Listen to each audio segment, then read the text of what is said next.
High Vibe Nation is live. Welcome to the High Vibe Nation, where we have set out to raise the vibration of every human being on the planet. Your hosts on this journey are Sherry Gideons and Pamela Aubrey. So let's join them now in their current interview with a high-vibing individual.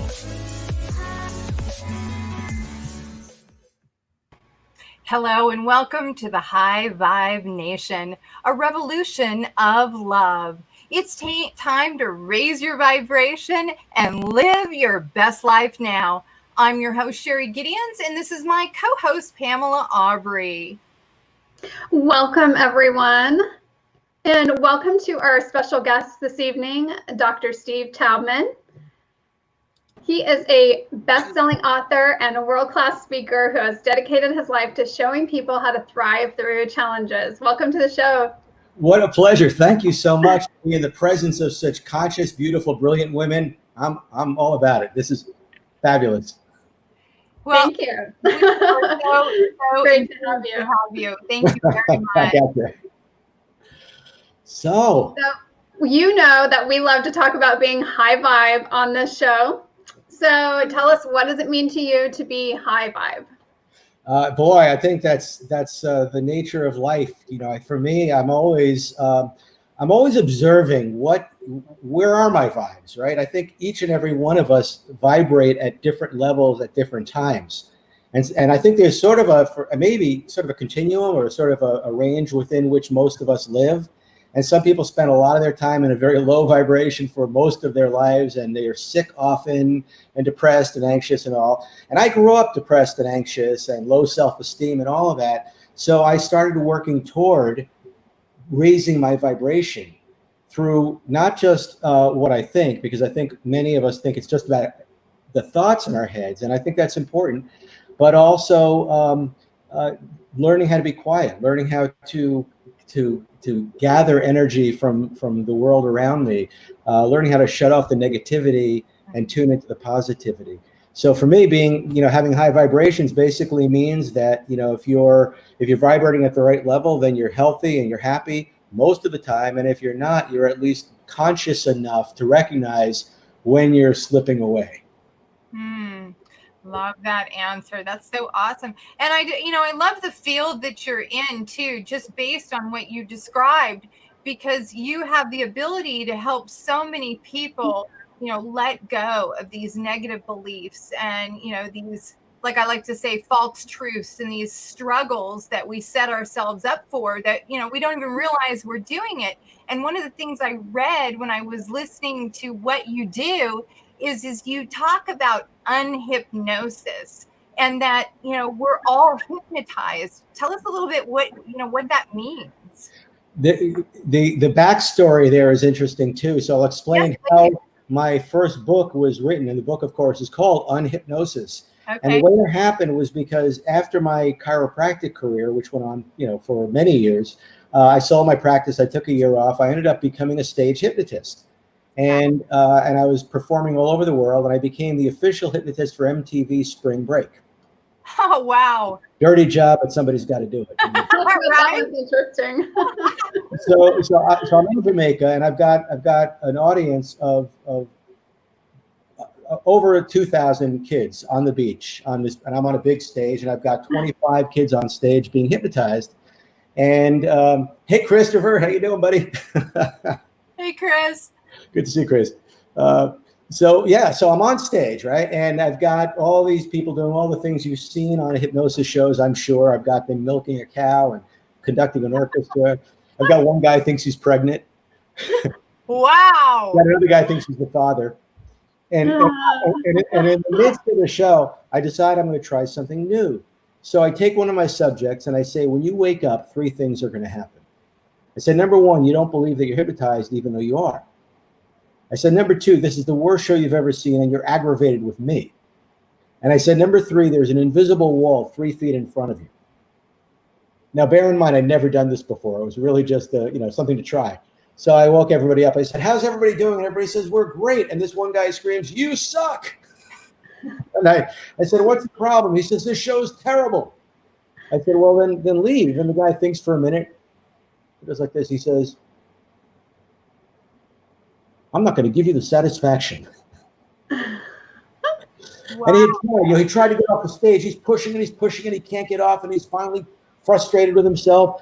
And I realized something in that moment. I realized he doesn't think he's hypnotized, and yet he's stuck behind this invisible wall.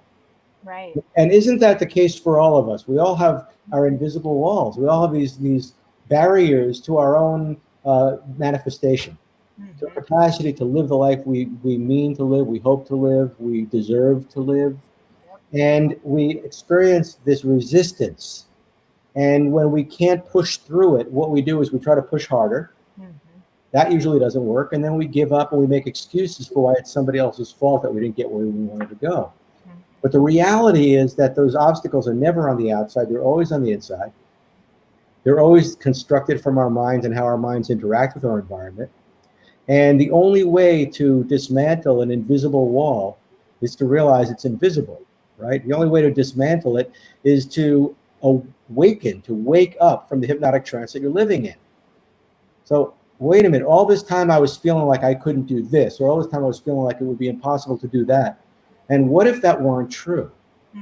And I've been experimenting with this lately, and it's been really fascinating to watch how many things we take for granted as being limitations in our lives, right? Just because we were raised to believe certain things, and we just don't question them. And we have subtle fears and anxieties around the things that we think we can't accomplish. I'll give you a couple examples, if I may. Yes, yes. Please. Okay, so the first one is back in the wintertime. I was standing out here on Lake Champlain. I live in Burlington, Vermont, and out that window is Lake Champlain and Whiteface Mountain straight across the other side, and it's stunning. And in the wintertime, the lake often freezes almost all the way across, or at least a portion of the way across. And then the beachfront right out here has all these swells of ice and snow, and water itself, the ice itself is really, I mean, it looks like a scene from Antarctica. The mountains on the other side are snow-capped. And I'm standing out there, and it must have been maybe 10 degrees. And but I'm wearing, a good coat, and I've got a hat on, and I'm standing there, and there's not a soul in sight. I'm the only one. Me and Woody, my doggy Woody, who I'll introduce you to in a little bit. And we're standing there, we're just looking out at this gorgeous scene, and all of a sudden I think, okay, I better go in now. And I turn around to leave, and I thought, wait a minute, who said that? Right? Because I thought I said it. Right? Why did I think I said it? Because the voices that get into our heads become what we think is the reality of our being. So we think we are our thoughts. But our thoughts have often been habitually planted in us. And so what I realized was that wasn't me, that was Grandma Gussie. I love it. Right, Grandma, you better come in or you'll catch your death of cold. And so I just was behaving like, like you remember in the old Popeye cartoons where the smoke would come along and lead them along. So I was being led along by my own habitual thinking without stepping back from it. Right. So now fast forward to the last month, and I just studied the work of Wim Hof. Wim Hof, the Iceman. Yeah, big shout out. So for those of you on the call who are here and don't know Wim Hof, you want to look him up. WIMHOF. He's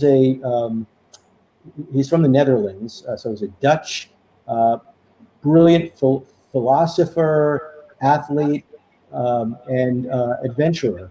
And about 25 years ago, after the suicide of his wife and a deep, deep pool of grief, discovered that he could start to heal his mind and his body from feeling racked by it. By the way, I'm getting an echo. I am too. Yeah. Maybe if I lower my volume here, would that help? I'm just going to say, okay. That he was able to begin this remarkable healing journey by submerging himself in ice water. He went out into the ponds and the lakes in his region, and he started discovering something that nobody else had really maybe not nobody else, but most other people have never really discovered. And what he discovered for himself was that he was unstoppable. Virtually unstoppable. And the things that he thought, or that most of us think are limitations, like cold, are not only not limitations, but can be very powerful allies in our growth and development.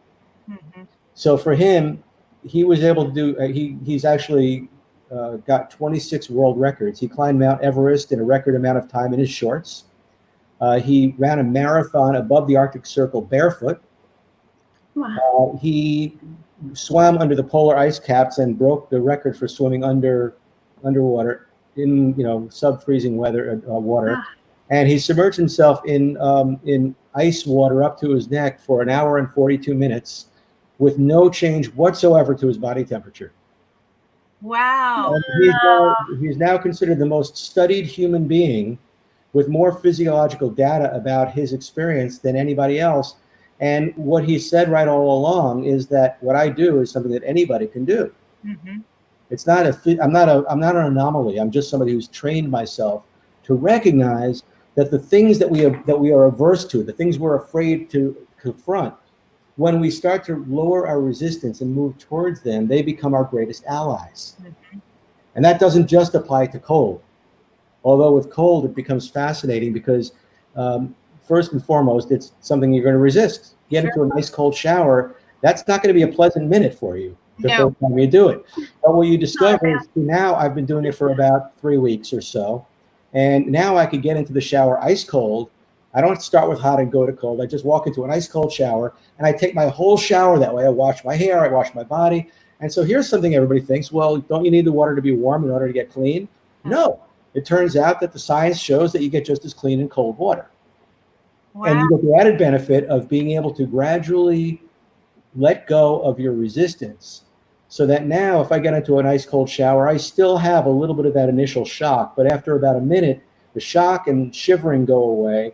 And after about 2 minutes, all perception of cold as an uncomfortable, I mean, I know I'm in cold water, but there's no discomfort at all. I could be in there for an hour. It wouldn't make any difference at all. Right? So that's something we all get to discover in our lives, whether it's with cold or something else. With regard to cold, what was discovered about that modality was that by doing it, he also was able to maintain control over his body temperature, his blood pressure. It helped him heal his emotions. He was also able to develop an exceptionally strong immune system to the point where they've injected him with bacteria and he doesn't get sick. And they've done that to his students and they don't get sick. So what does this tell us? I mean, it's not just go in and take a cold shower, right? It tells us that we are living our lives with an illusion. The illusion is that there's a condition under which we need to live in order to be happy and healthy.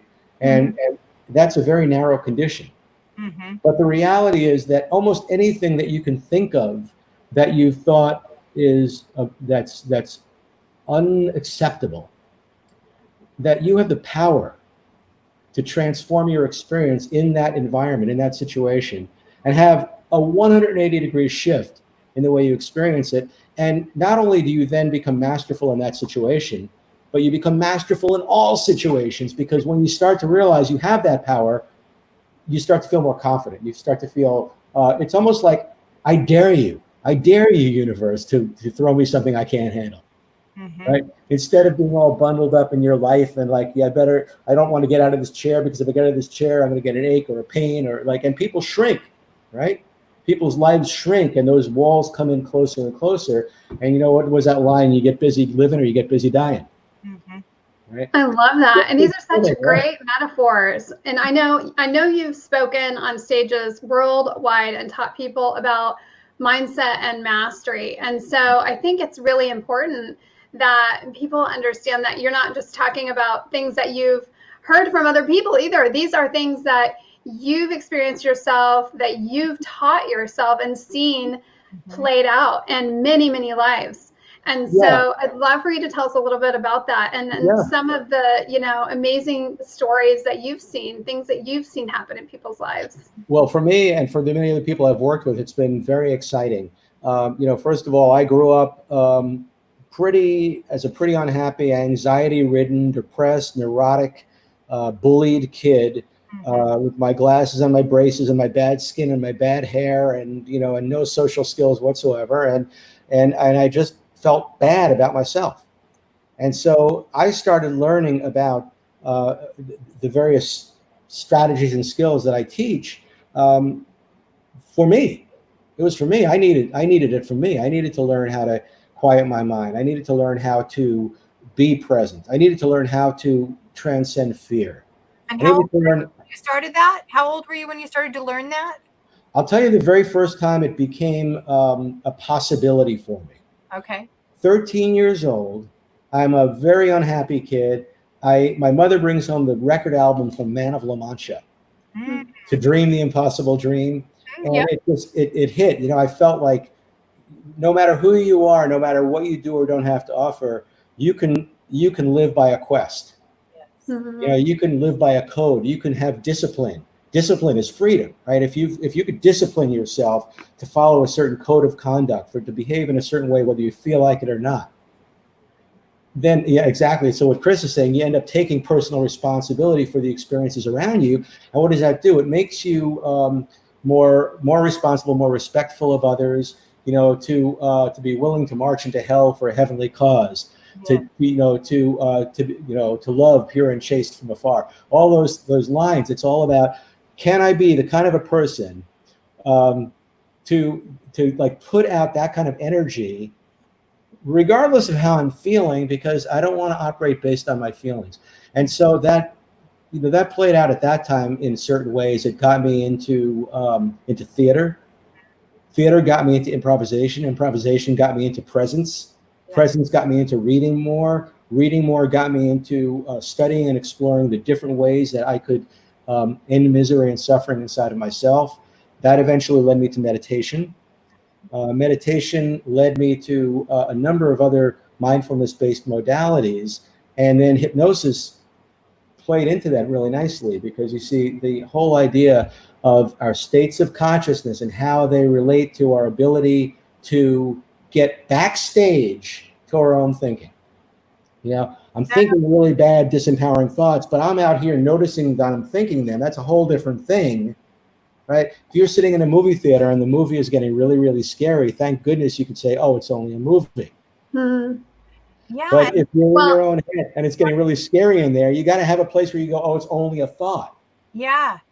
But what, okay, so let's back up for a second. When you start talking about that, because like for myself, when I very first came to the awareness of all of this was 1997 as a result of a bottom in my life. And I had started to ask those questions. Why am I here? Is this all there is to life? Is pain and suffering and people's judgments? And, and of course, as you spoke about earlier, the conversation that went on in my head. And that reality was very real for me. And so much of it was related around fear, not enough money. And so fast forward after my near-death experience, and I'm experiencing homelessness and, some of these other challenges, but come all the way forward using the tools that you're talking about and the mindfulness that you're talking about. I say to the universe, bring it on. I was about to say, bring it on. That's exactly the words I was thinking of. The two things I think of, one I think is bring it on. The other thing I think is next. Yeah. I'm ready, because none of that stuff has to bring you down. And every one of those experiences you had has made you who you are today, and made you richer and made you more compassionate and wiser. And that only happens when you detach yourself from the suffering. You see, suffering, there's a difference between pain and suffering, right? Pain is inevitable. Suffering is optional, right? So from time to time in our lives, we're going to experience pain. We're going to find ourselves in a low place. We're going to lose loved ones. We ourselves are going to get sick. We're going to have a fight with a friend, and somebody's going to betray us. And all of that stuff is going to happen, and it's going to trigger emotions within us. But in that moment, and this is where mindset management comes in. It's this concept of almost like you're stopping the frames on the film, right? So you watch the whole film, it's unstoppable. It just keeps on going, and you can't do anything about it. But if you watch it frame by frame, you kind of get in and micromanage it in a way. And in the same way, the moment when you're feeling my life is meaningless, I'm suffering, I'm not going to get anywhere, I have no money and all that, in that moment, what's actually happening is that you're you're living in your own personal hell. There's a lot of thinking going on. As you said, I think this, I think that, a conversation in my head is this, the story is that.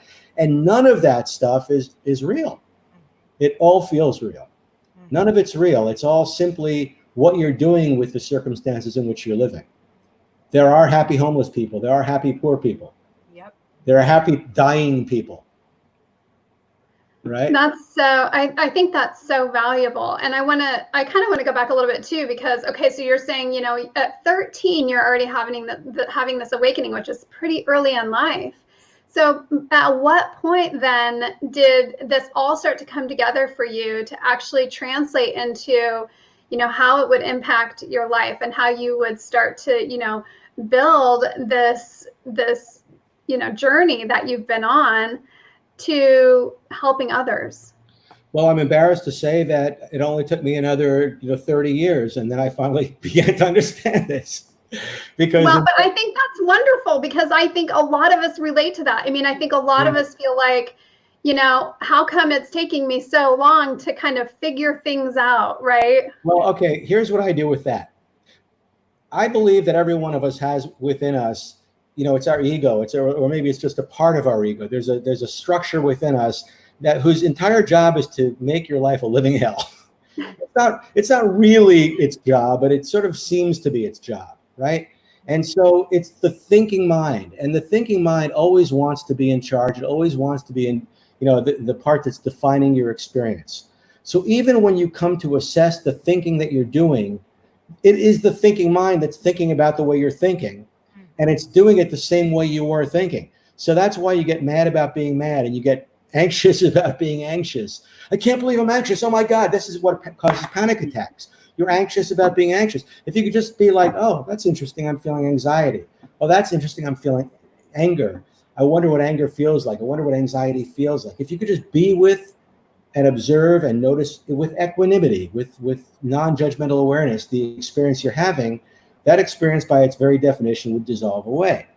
So when you talk about that voice that says, what's wrong with me? Why is it that it's taken me 30 years to finally get somewhere? You know why? Because that voice won't shut up. The very voice that's saying, why is it taking me 30 years, is the very reason it's taking you 30 years.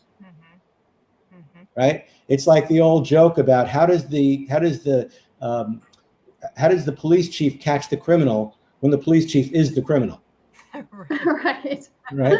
So the very you're just talking about being the observer, really. With why it's taking so long. So what you need to train yourself to do is to notice every time a voice in your head says, what's taking me so long, to say, oh, I get it.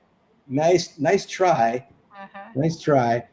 I'm just going to get quiet, because all of your real wisdom comes in the face of silence. It comes in being able to say, that's a thought, that's a thought, that's a thought. What's real is what's happening right now. I'm breathing. I'm made out of flesh and blood. I'm a physical being in the universe right here, right now.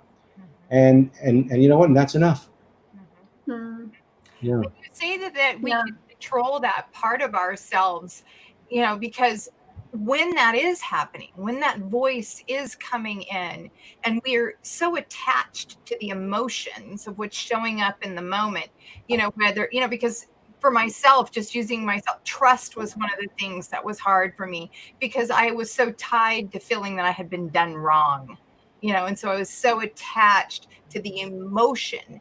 And so now I'm attracting those sorts of experiences. I'm just using this as an example. This is great. I love it. And so many people do. They're attracting these experiences day in and day out that are the same kind of experiences, the vicious cycle over and over and over.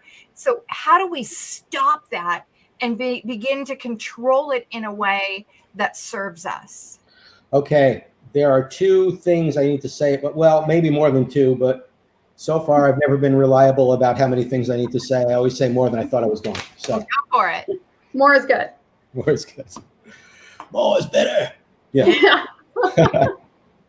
Okay, first of all, you brought up a really important point, and that has to do with addiction to emotions. Mm-hmm.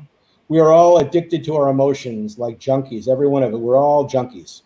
And we don't realize it, right? So what happens is that at some point in your life, you had an experience that produced an emotion.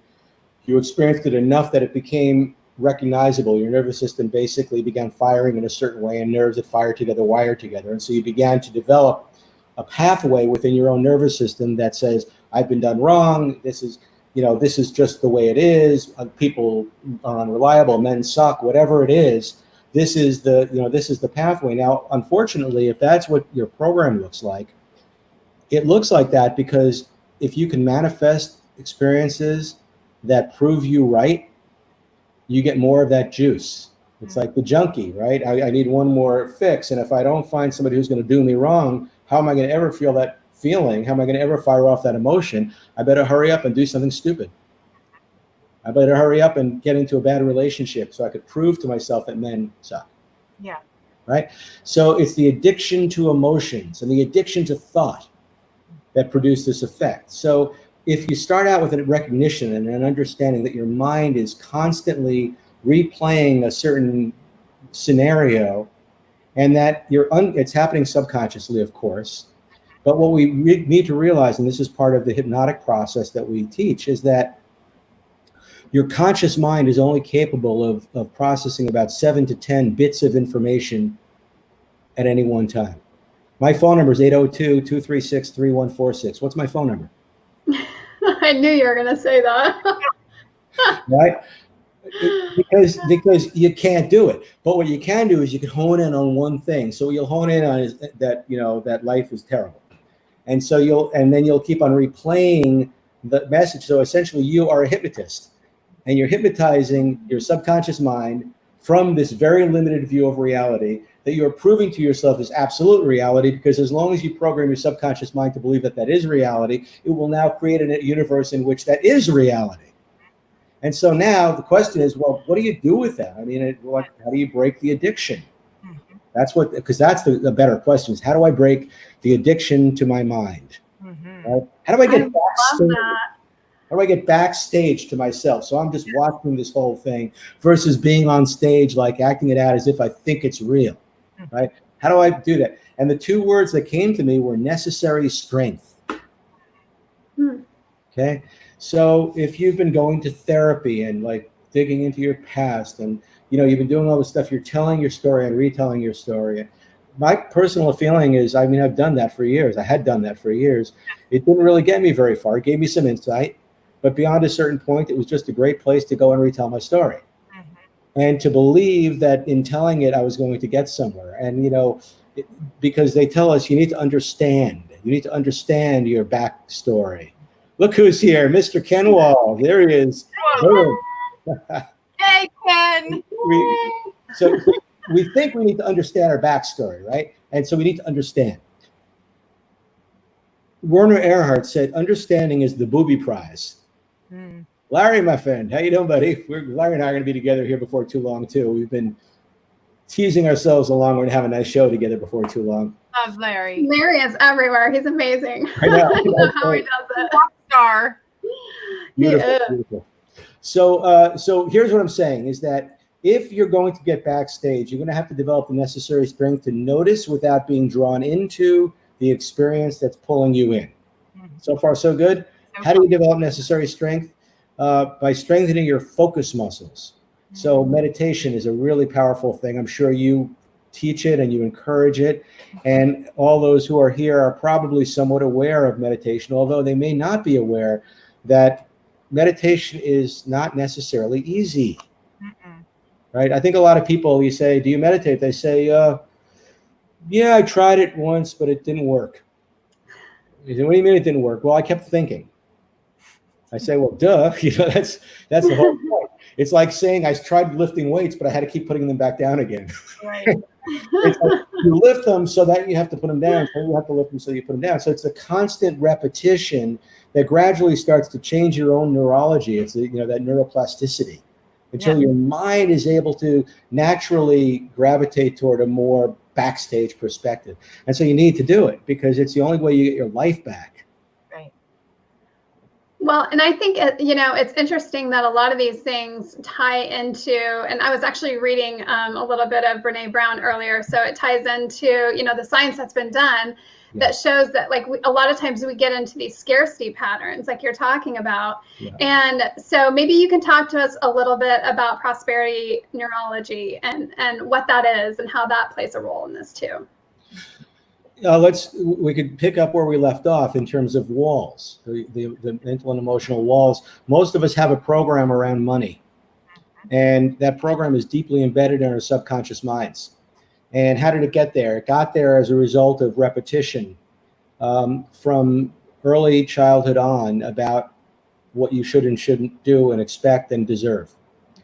And so when you bring that forward and you ask yourself, do I deserve money? Is it impolite to ask for money? Is it, I know I'm working with a woman tomorrow who says, I'm not a receiver, I'm a giver. I give care, I don't take care. It's like, well, that's insanity, right? That's insanity, because how can you keep giving without getting? It's impossible. But if your program is designed in such a way that that's what's going on in your subconscious mind, then you're at odds with yourself, and your nervous system is literally putting up walls to your ability to prosper. And so again, you'll try really hard until you hit the wall. And typically what'll happen, and you see this all the time from individuals who are entrepreneurs or salespeople, they get to a certain point in their careers or a certain goal or a certain milestone moving toward a certain goal. And as soon as they hit that set point, something goes awry, and it doesn't always show up as anxiety and pain. It might show up as boredom. It might show up as distraction. I was really excited about this thing, and I woke up one morning and I thought, who cares? That's just your ego getting, like smoking you. It's making you think that this is of no use to you, so you turn back. So it's that interesting journey that you take, and you get to a point where you now come up against your own nervous system's unwillingness to let you go beyond. And if you don't rewire your nervous system, you're in for a world of hurt. Or you're just going to go back and live inside of your little box, which in itself is a world of hurt. If you keep on feeling like a failure, I wanted to be here, but I'm here, and I don't know why this keeps happening to me. And why am I 30 years old or 40 or 50 or 60 years old still facing the same questions? Well, just because you've been gradually, getting ready to get ready, that's okay. Now is the time, right? Now it's a do-over, right? So prosperity neurology basically means we're going to go through a 3-step process with you. And the first step, I call it, this is the unhypnosis process. It's SSS, silence, symbolism, scripting. Silence, symbolism, scripting. Silence. Learn how to get quiet inside, right? Because otherwise, like Sherry was saying before, her brain was noisy with all the reasons that her life was horrible, right? And if you want to get to a place of quiet, you've got to be able to sit right in the eye of that storm.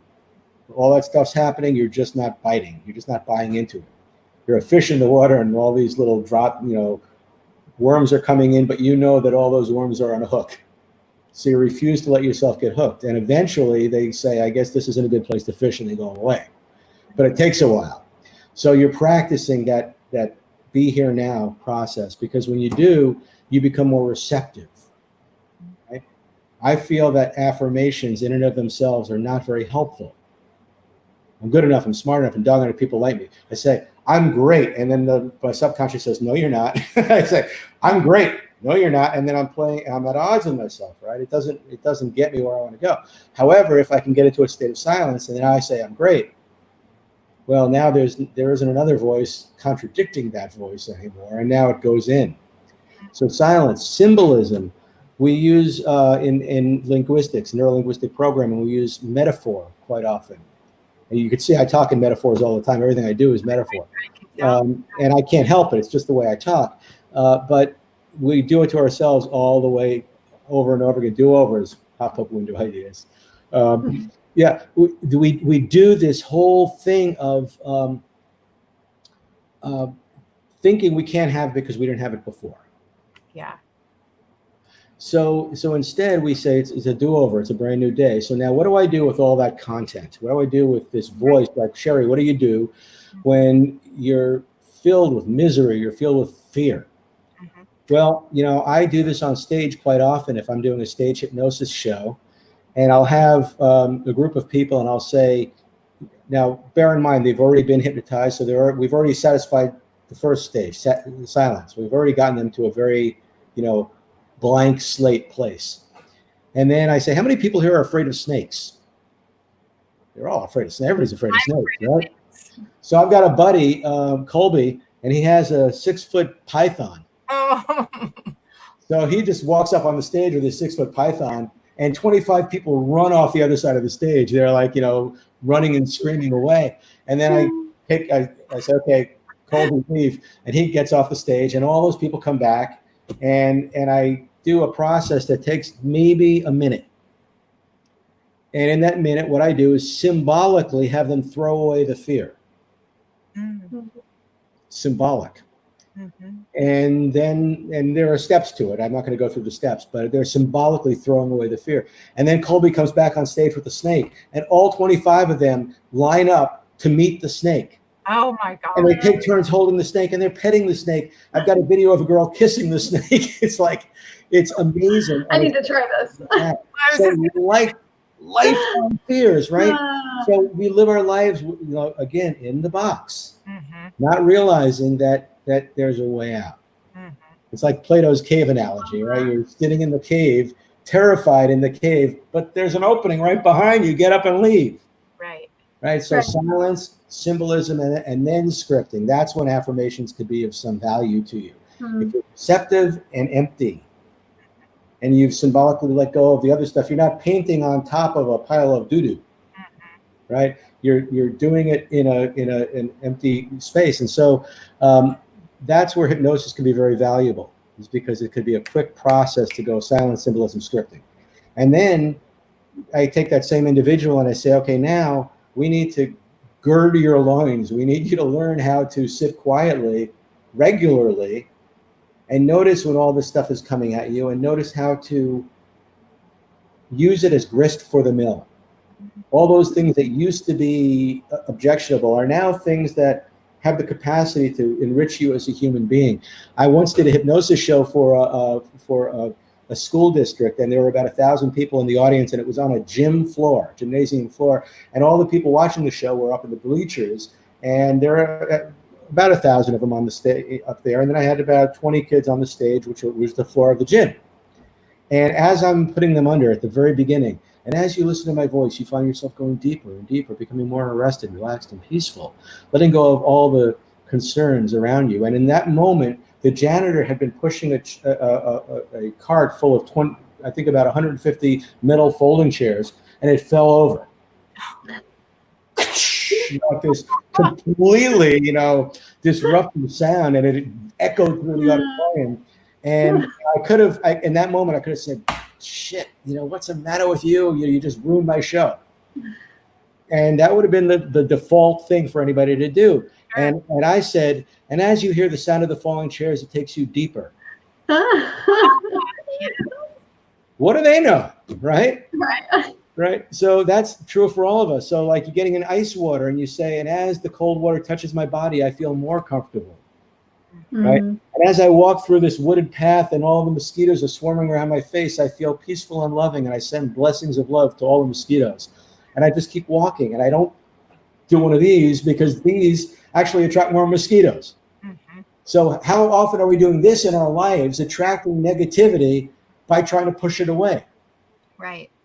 Instead, just like take that stance that as I walk through this challenging experience, I can experience nothing but love and appreciation. And I can always look for the positive in this moment. There's always something good that's coming. With Sherry, you would not be the person you are had you not been through what you were through. You wouldn't be as rich and as beautiful and as loving and as wise if you hadn't gone through that and come out the other side. Yeah, so true, because so much of it too was tied to the old, I like to call it the limiting beliefs of my mother and my father. On one level, my father was a multimillionaire, so he was an overachiever, but he didn't give anything to us kids. I mean, he didn't give us money. He didn't help us out with anything. And then on the other level, my mother was, there's not enough money. And so, and the issues with the men. So, I always had stepfathers that were 6 years older than me or the same age as me. And there was all that dialogue going on in my head. And so I resorted to romance novels as a way to escape, because the romance novels connected me and aligned me with those emotions of joy and happiness and the belief that there was something better on the other side. That's amazing. I mean, think about what it took for you to discover and then use that as a tool for yourself at that time, which is wonderful. I was talking to somebody yesterday about a young girl who's being bullied, and she's kind of awkward, and she's going through a really hard time. And somebody said to me, what would you say to, or even say to your younger self? And I'd say, don't believe that this is the real end all be all of your life, that there is something beyond. There's another level of consciousness, and there's another level of happiness that's waiting for you. And just, you're going to have to go through some tough times, but, so did Ulysses, so we all have our hero's journey, and some of us have to live it very early in our lives.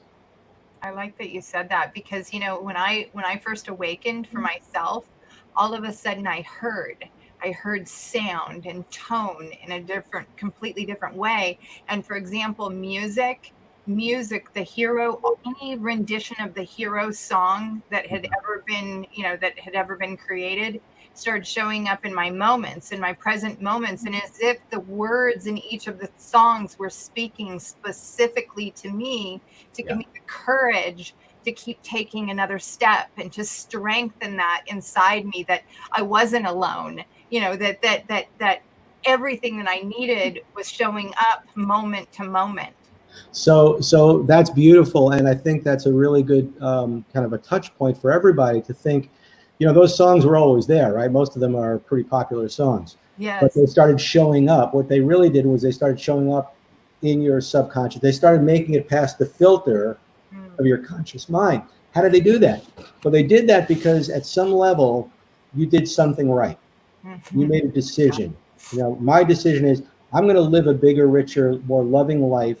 I don't know how the hell I'm going to do that, but I'm going to ask for it, right? The ask and it is given. So that basically means I'm asking my subconscious mind to start changing the way the filters work. You buy a new car, all of a sudden everybody's got the same car.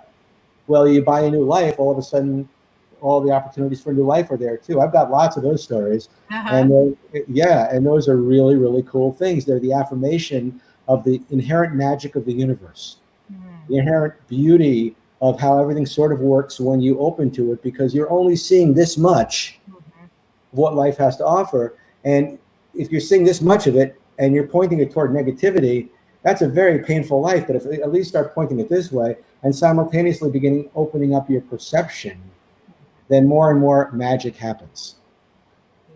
I love that. And one of my favorite questions, and I got this from a mentor a few years ago, is it possible that there's a different story than the one I'm telling myself? Because I think a lot of times we get that tunnel vision. It's like we can only see what we've already seen.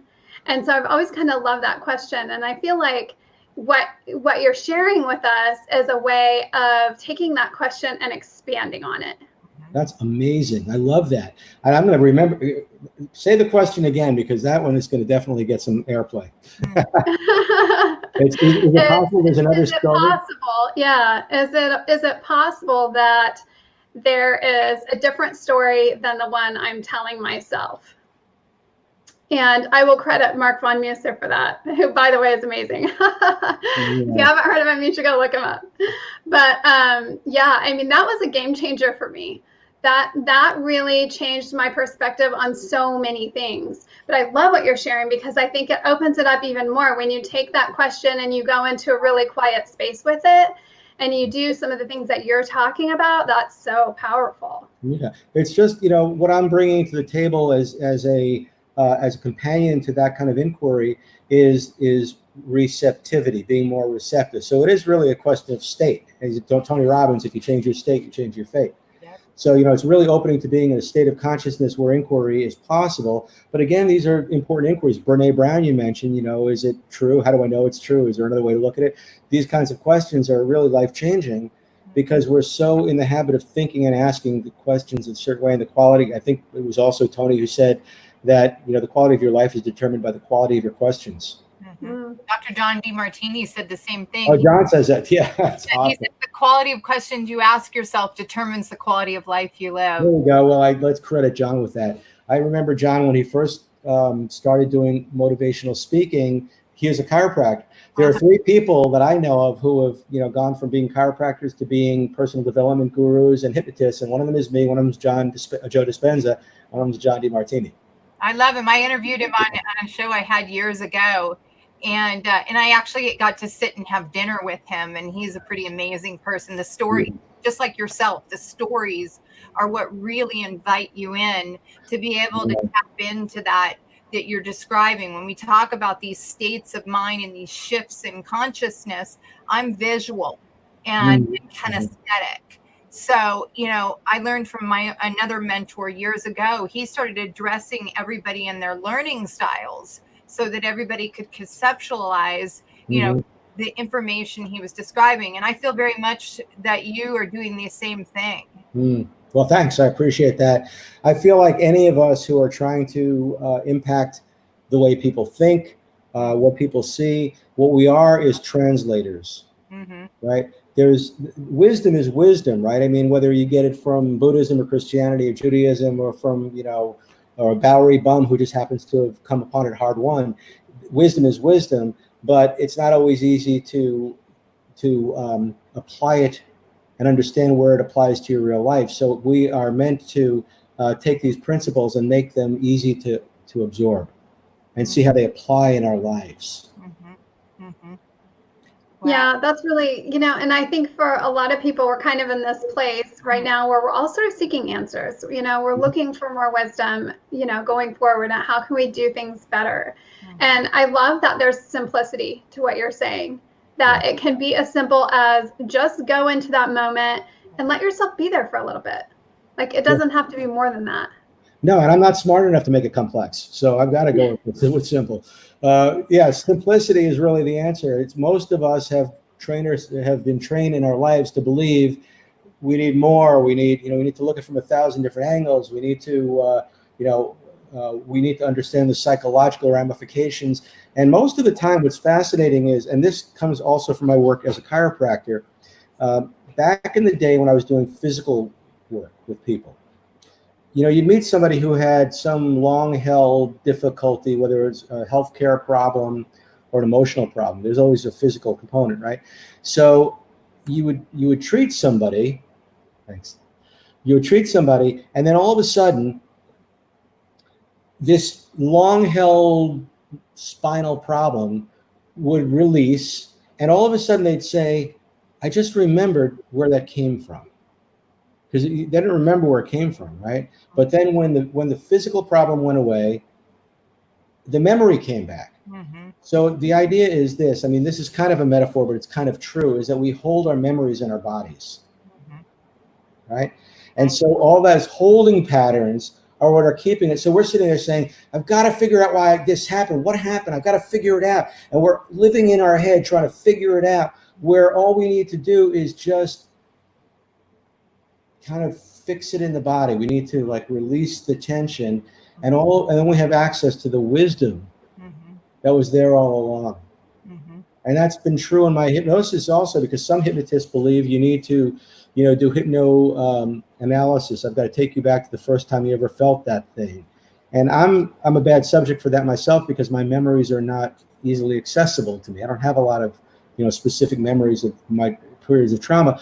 But if I can sit in meditation and I could sit with a discomfort long enough, it begins to dissolve and change. And as it begins to dissolve and change in the absence of thought, it's just observation, then somehow the wisdom comes, somehow the memory comes. We've got it backwards, right? We're all busy trying to figure something out so we can fix it. I say fix the mood before you fix the mess. And that comes down to being consciously aware in the moment, because when you talk to people about, something as simple as being present in the moments of today, they get so tied into thinking they're going to lose out on something, because they're either tapped, like Dispenza says, we're in 95% of the past in today, and the future hasn't happened yet. And he says, and then we're putting out all this bits of information that is, an illusion. instead of just what you're describing, is just being still and becoming the observer. I mean, one of the things for myself that I do is I start to go into speaking who I really am. Who I really am is a person that travels all over the world and helps people of all ages tap into their own greatness. Woo, as I speak that, I just had chills all over me. I was just going to say, look how you just lit up as soon as you said that. Talk about high vibration nation. Yes. Yeah, exactly. Yeah, but it's that. And I go deeper and deeper and deeper levels, because my truth is tapping people in, igniting them and filling them up, into that vision of who they truly are, the real them that lights them on fire. Exactly. Yeah.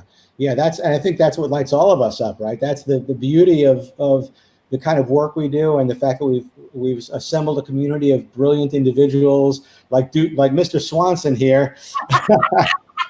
Big shout out for our buddy Eric, who is, I think, responsible for us even meeting each other in the first place. And of course, Eric has the Habitude Warrior Conference. I've spoken on his stages. Sherry, I don't know if I think you're now part of the mastermind program, aren't you? Yes. God bless you for doing that. So thanks you, Eric. I so appreciate that you're part of that community now. It's going to be such a big gift for others in you, kind of peeling away more and more layers, so you're nothing but that glowing being. I mean, look at the way Eric moves through the world with that kind of high vibrate. Like, I don't know anybody who vibes like him. People are always like, is he on drugs? What is the deal with that dude? But he's not. He's high on life. He's high vibration. And understands the importance of monitoring his own vibration. And, I've seen Eric face difficulties in his life. And, if his vibration gets low, he knows I got to bump it up. I've got to get there. And that's what we all do. We know we've got something to give. Peel the layer. Exactly. And what's behind it, right? Because we're all like an onion. It's like we've got all the stuff. They say, in the end, it's all okay. So if it's not okay, it's not the end. He has to leave you with another comment here. I am people's drugs. Rock on, my friend. I know. It's such a pleasure. It's been this past year and a half. I've spent, lots and lots and lots of quality time with Eric on a bunch of stages. And I was also teaching workshops around the country, introducing people to the Habitude Warrior community. And so we'd be on debriefing calls together almost daily. And it's super fun. Peel the later, baby. It may be misconstrued, Eric. I'm not sure that's going to work like this. You may want to hold that one off for just a few minutes. Tell him. Oh, man. So tell us a little bit more about your book. Yeah, so this newest book, I just happen to have it right here. Okay. Bulletproof. And it's got an interesting history. So the book is Bulletproof is what if everything that bugged you, blocked you, or brought you down, which is everything, didn't, right?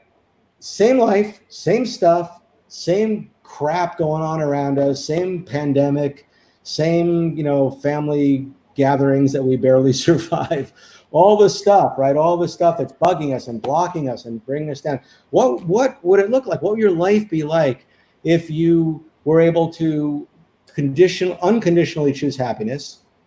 If you were able to live by your code, by your quest to dream your impossible dream, if you were able to practice what we've been talking about here today to strengthen your focus muscles, right?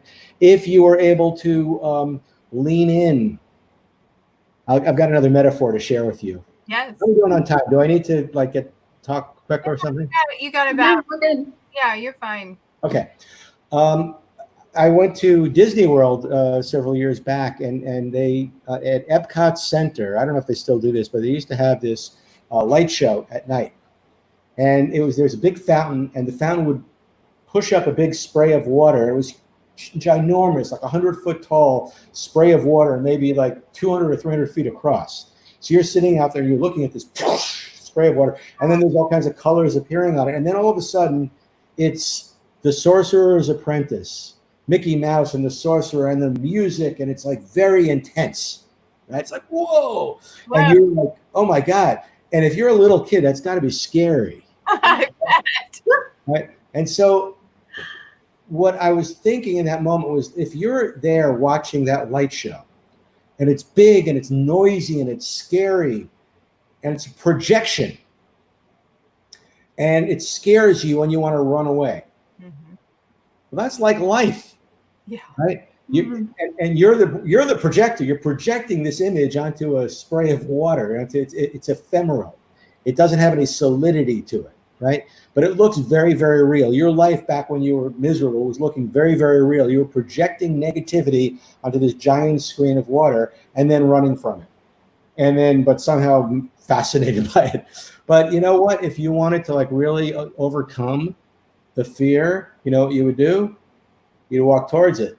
And all of a sudden you'd just be in a spray of water. Right. And then before long, you'd be on the other side of the spray of water. And so if you're suffering, if you're in pain, if you're anxious, if you're in any way falling short of your goals for yourself, what if you leaned in? What if, the next time you had a fight with somebody, you leaned in, meaning you didn't try to fix the other person. You didn't try to fight your way out of a paper bag that you can't get out of. You just let yourself experience it, right? And found that there was another side to it and that there was a gift in that experience. So that's part of what this book, Bulletproof, is about, is like reframing. So again, you're choosing happiness. You're living by a code. You're learning to focus so that you have this necessary strength we talked about earlier. You're then using that strength to be able to lean in and have the faith to not go into a state of resistance, but instead let go of resistance and move in and then ultimately through. And then the last part of it is, what kind of a support system have you set up for yourself? What does your world look like? Do you have people who are good, what I call, in this book, I call them life rafts or lifeboats. Right? So I say, assemble your lifeboats. Who are the people? Because I've got some people in my life when things, let's say I had a fight with somebody, I'm going to call them up and they're going to be like, yeah, that person is a jerk. That's not what I'm talking about. I'm talking about the people who are able to say more about that. What do you feel? Like, really get that out of your system. Like, let yourself feel it. And, that hold me to task and hold me to it until I don't take the low road, because they're helping me take the high road. Right? So surround yourself with those people. Dan Clark says, he says, you become the average of the 5 people you spend most of your time with. That means that if you spend most of your time with 5 depressed people, you're going to be the 6th, right? So, who are you? What's your support system? And not only the people, but also the systems you have in place. What book do you pick up when you need to? What writing do you do when you need to? What meditative practice do you jump into when you need to? Sometimes you're not strong enough. You don't have the necessary strength to do the right thing, to not jump into the fight with somebody else. That's why alcoholics have sponsors, right? Who are your sponsors? I'm a pilot, and sometimes when you're flying, if you get into an emergency situation, that could be scary, right? So your mental attitude, exactly, your positive mental environment, which has to do with, that's a system. We built the system to allow you to change the trajectory of the situation. So now when the emergency happens, I pull down the visor and there's a checklist, right? Check the pitot tube, check the power, check the RPMs, call the tower. Because you're not thinking clearly in those moments. Right. You're not thinking clearly when you're upset, right? So you need your systems.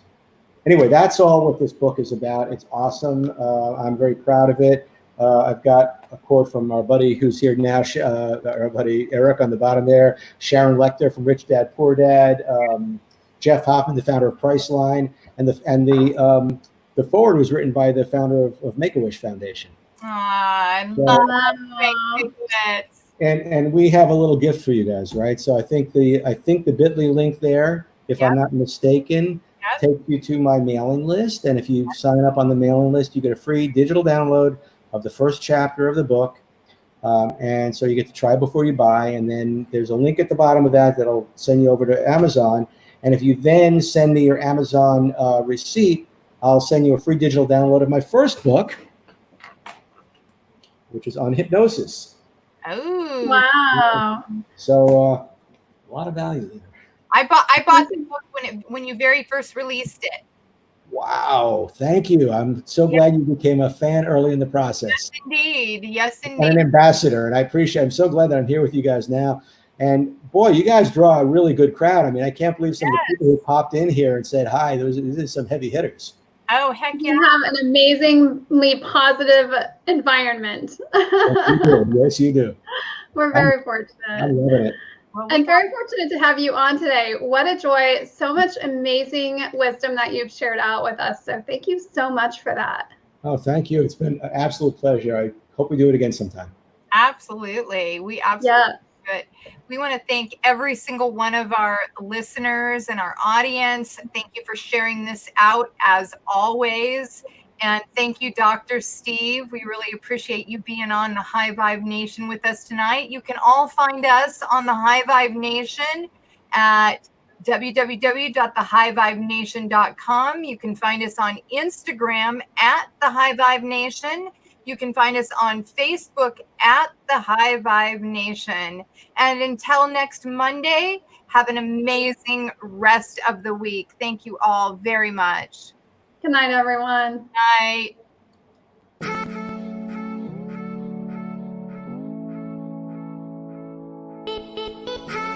From everybody here at the High Vibe Nation, we want to say thank you for choosing to raise your vibration. And of course, please like, share, and subscribe. If you need to find us on the web, check us out at www.thehighvibenation.com. Looking forward to seeing you on the next episode, and keep high vibing.